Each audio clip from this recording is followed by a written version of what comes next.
Hello students, welcome back. हम discuss कर रहे थे about accounting concepts and convention. तो आज हम देखने वाले हैं इसमें कि कन्वेंशन ऑफ कंजर्वेटिज्म क्या होता है। तो सबसे पहली बात आपको क्या पता होनी चाहिए कि कन्वेंशन ऑफ कंजर्वेटिज्म को हम प्रूडेंस कॉन्सेप्ट भी बोलते हैं। किसी भी नाम से आपसे पूछा जा सकता है, दोनों नाम आपको पता होने चाहिए। तो चलिए देखते हैं कन्वेंशन क्या बोलते हैं। According to this convention, accounting should recognise all possible expenses and liabilities as soon as they are known, but they should record revenue and profit only when they are realized or reasonably certain। तो ये definition ये बोली है कि जब आप convention of conservatism prudence concept ये बोला है कि जो भी एंटिसिपेटेड लॉसेस है, मतलब आपको लग रहा है कि फ्यूचर में ये एक्सपेंस अराइज हो सकता है, फ्यूचर में लाइबिलिटी अकर हो सकती है, तो उन सारे लाइबिलिटीज, उन सारे एक्सपेंसेस को जो फ्यूचर में हो सकते हैं उन्हें आप आज की डेट में रिकॉर्ड कर दो। क्या बोला मैंने? जितने भी एंटिसिपेटेड लॉसेस है जो फ्यूचर में हो सकते हैं, आपको सिर्फ अनुमान है कि ये हो सकते हैं, कोई गारंटी नहीं है, तो उन सारे लॉसेस को रिकॉर्ड कर लो।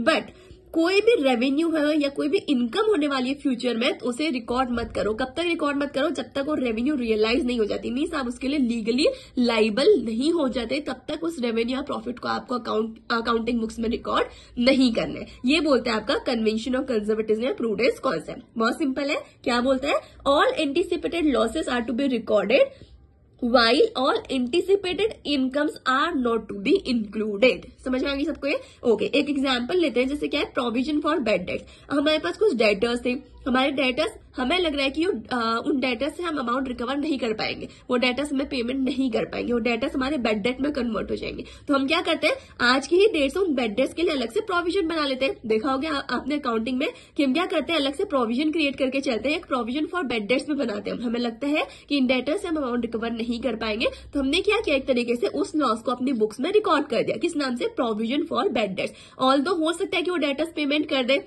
हो सकता है ना भी करें, तो ये क्या है, एंटिसिपेटेड लॉस है कि हो सकता है फ्यूचर में हमें यहाँ से लॉस हो जाए, तो हमने उसके लिए क्या करा, ऑलरेडी प्रोविजन बना के रख लिया, हमने उन्हें बुक्स में रिकॉर्ड कर दिया। तो वही बोल रहे हैं, expected losses from doubtful debts are recorded even before the actual loss occur. मतलब अभी तक एक्चुअल लॉस हुआ नहीं है, एक्चुअल लॉस होने से पहले ही हमने अपने बुक्स में क्या कर लिया, उसे रिकॉर्ड कर दिया। हमने डेटर्स के लिए क्या कर दिया, प्रोविजन बना के रख दिया। किस नाम से? Provision for bad debts. I hope आपको कन्वेंशन ऑफ कंजर्वेटिज्म अच्छे से क्लियर हो गया होगा।